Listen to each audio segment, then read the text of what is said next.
When I was 21 years old, I could only speak English, which is typical for those of us from English-speaking countries. And I had many reasons why this was going to be the case for me for the rest of my life. And I was very confident of this because I had no natural talent, I had a very bad memory, I couldn't travel to the country yet, I was too old, I felt too old, and I was sure that I was going to frustrate the native speakers and embarrass myself. And on top of this, in school, I did really poorly with languages. So I did actually get the opportunity to get into languages after I graduated university with a degree in electronic engineering, still only able to speak English. I moved to Spain, and I figured this is it. This is going to solve my problems living in the country. No. 6 months later of living in Spain, couldn't speak any Spanish. Now, a sensible person would have given up at this stage and gotten the point. I'm not very sensible, though. So I figured if I change my approach and change my attitude, maybe I can change my language skills. And what happened to inspire me to get into language learning was I met a polyglot. A polyglot is someone who can speak many languages. And the first time you meet someone like that, you can't help but feel really impressed. Like, for instance, there's Richard from the UK, and there's one video online where he speaks 16 languages. Let me just show you a little clip here. You can see him. Je parle français et anglais avec ma fille. Speak French, Macedonian, Czech, and Catalan, which is pretty impressive. And we also have Luca from Italy. And here you can hear him speak in German and Portuguese. We also have Susanna, who goes through here her Italian and her Russian. And a very impressive video I saw once, this 16-year-old from America called Tim goes through 20 languages in one video. And in this part here, you can see him go through Wolof,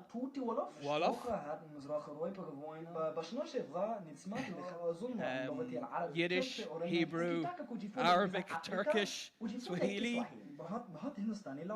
and Hindi. So, wow. I met someone like this, and I was so impressed.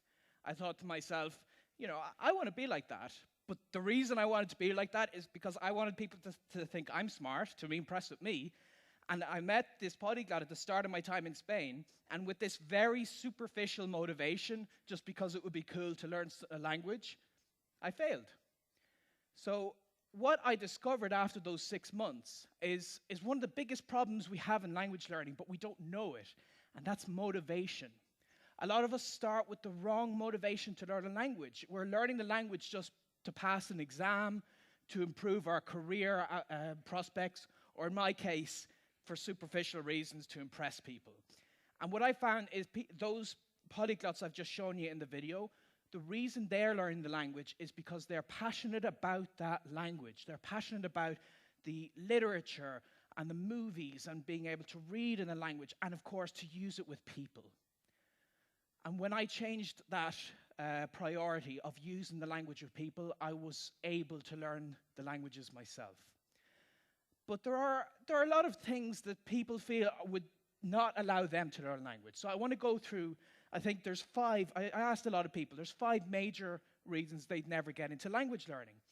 So let me go through some of these here. The first is that they've no language gene or talent. No language gene or talent. Well, what does that mean? I mean, sometimes this is actually just a self-fulfilling prophecy. In my case, when I hadn't learned language growing up, or the 6 months of failed learning Spanish, it was just me telling myself, I don't have the language gene, so there's no point in really doing any work in the language. Because I didn't put the work in, I didn't learn the language. It's just a vicious circle. It's all in your head. There's no language gene. We all have it already. But let's just imagine some people that would do better, because we've seen in school people advance faster than the rest of the crowd. So let's say there's some inborn trait that gives someone a 20% advantage over the rest of the people. Good for them. But that doesn't mean that you can't. It just means you have to work 20% harder. And I found that, at least in my case, when I work harder, I can catch up with the naturally talented and even overtake them. So not having talent is not a good excuse. The next reason is that you're too old to learn a second language. And I certainly felt this myself, because up to 21 I didn't learn a language. And a lot of us feel that children their brains are hardwired to learn languages better. But is it really neurology at play here, or could it be the environment in which the child is learning the language?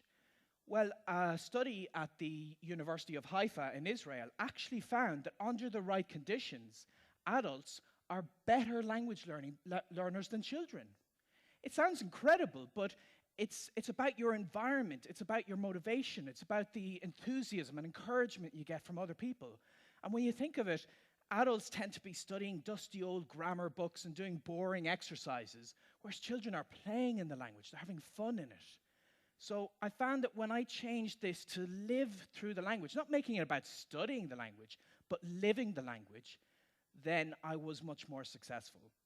So you're not too old to learn language. I've met people in their 60s starting to learn language and being successful with that. The next excuse people would have is that they can't travel to the country right now. Now, maybe 20 years ago, this would have been a valid excuse, but nowadays, the world is smaller than you think. Thanks to the internet, we can connect with native speakers from across the planet, and you'll see that in a lot of cases, they might want to learn your language, and then money isn't even an issue, because you teach them a little and they teach you a little. But even forgetting the internet for a moment, a lot of us live in cities or towns that are more international than what we think. And when I was traveling in America, I made it to Columbus, Ohio, of all places, to meet this very interesting polyglot called Moses. And he does what he likes to call leveling up, where he'll go to some public place and just see if he can find some foreigners and practice the language with them. And I joined him when we went to a mall in Columbus, and the two of us managed to practice 12 languages. And just here in this clip, you can see he goes to his Cantonese and his Cambodian. And you can see the guy really appreciated them trying. So you can learn a language anywhere. And I wanted to push this to the limit. My most recent project, I went to the middle of Brazil, of all places, to learn Egyptian Arabic. And I succeeded because even though there were no Egyptians around me, I got on Skype and I talked for 1 or 2 hours a day, and I managed to go up towards conversational levels. So no, not being able to travel to the country is not a good excuse. The next one people might give is they've got bad memory for learning all that vocabulary. And this was certainly what I felt, because when I first tried to learn Spanish, I'd get a big list of words, I'd try to go through them, and I forget them very quickly. But research on memory capacity has found that it's better when you revise these words with the right frequency. And there's this technique called spaced repetition, where you learn the word, you revise the word just before you would forget it. And it looks something like this forgetting curve. The red line is what typically happens when you first see a word, but to get it into your head and stuck there permanently, then just review it to make sure it goes, review it 1 day later, then a week later, and then a month later. And there are apps on your smartphone, and there's free programs you can download that help you time all of this. So that's great, but you can learn the words faster and better if you combine this with an image association technique. So for instance, let's say I wanted to learn that the Spanish word for to fit is caber. Well, what if I imagine then that it's barely possible to fit a bear in a cab? Caber is to fit. So you do this for a lot of words, and it actually gets very easy with time, and you can learn vocabulary instantly. So no, having a bad memory is not a good excuse. Next, and I think the most important one that people always say is that they're going to frustrate native speakers. And this is just so not true. I've been to many places, I've spoken to many people, and every time I attempt to use their language, they're overjoyed. They're so pleased that I'm even trying. And I just feel like, especially adults, when we learn a language, we're such perfectionists. We want everything to be just right. And perfectionism is a really bad thing in language learning, because a language is a means of communication. It's a way to get to know new people and new cultures. And when you embrace this, it's okay to make mistakes. And I actually have a goal to make at least 200 mistakes a day, because then I know I'm getting somewhere, I'm using the language. So embarrass yourself. Go out there, talk to people, it's okay. When do you think I was learning a language better? Here or here? So anyone can indeed learn a language when you use it with people, and it's okay to use it early. And this is so important that you don't have to wait until you speak the language perfectly and fluently and so on. You can get into it sooner than you'd expect.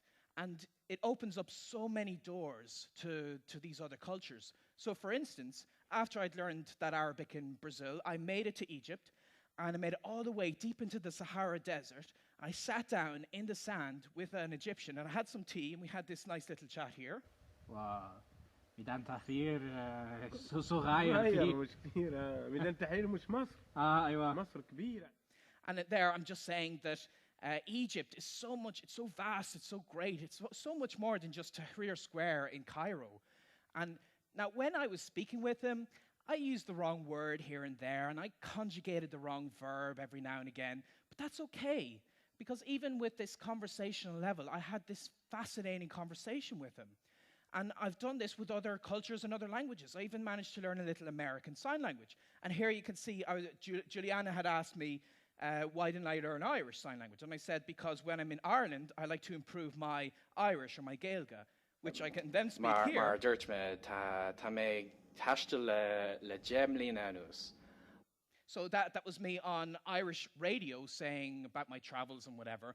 And I learned Irish for 10 years in school, and I wasn't able to say the most basic phrases after that. But as an adult, I went back to Ireland, and I embraced using the language as a beginner. And that helped me to reach this stage. And it's okay to be a beginner. It's okay to be conversational. But when you take this on, you take it to the next level, then you can reach very well. I mean, I've got very good level in French, Spanish, a couple of languages. I've worked as a professional translator, and like here I'm having a quick Parfois chat j'ai in French. passé 1 heure pour trouver une traduction. Ah oui, bien sûr. And that's great. That's what everybody thinks of when they're getting into language learning. They think, that's what I want to be. I want to be at this very high professional level, have deep philosophical conversations. And that's fantastic. And yeah, it's impressive when you see people like that. But rather than being impressive, I think it's so much better when you embrace the beginning stage of language learning. And one of the most amazing experiences I've had was when I was in China on the train, 2,000 kilometers deep into China, and I had a basic conversation of what's your name? And it turned out I was given my Chinese name there on the train. And look, this is how it went. 你叫什么名字？ What's your name? 我叫 Benny I'm Benny. Benny 我没有中文 I don't have a Chinese name. And then Li Hui says, I'll tell you what, your name is Bunling. Bunling. Because this sounds like your normal name, and it means ability or skill. And you know, I could have that conversation even with a basic conversation level of Chinese. And I do have the ability, I do have the skill to learn language, but I always did. We all always do. And the reason I have this skill is not because I was born with it and others weren't. It's a decision I made. And the problem a lot of us face is we feel that we're better studying and preparing for speaking a language someday. Because if we do it too early, the world would end from all this frustration we cause people. There are 7 days in a week, and some day is not one of them. I say, rather than see if the world will end, a whole new world will begin if you try to learn a new language. So I hope you'll give it a try. Thank you.